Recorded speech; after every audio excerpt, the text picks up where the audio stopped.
Hello everyone, welcome back to this channel.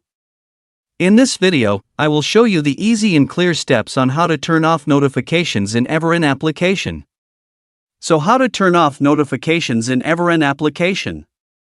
Make sure you keep watching this video until the end. Let's get started right away.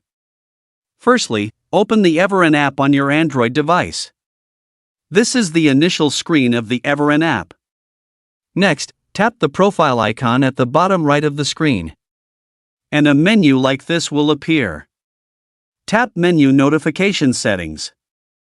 Tap Allow Notifications. So that's it, tutorial how to turn off notifications in Everand application. Thank you for watching. I hope this video was helpful. See you in the next video.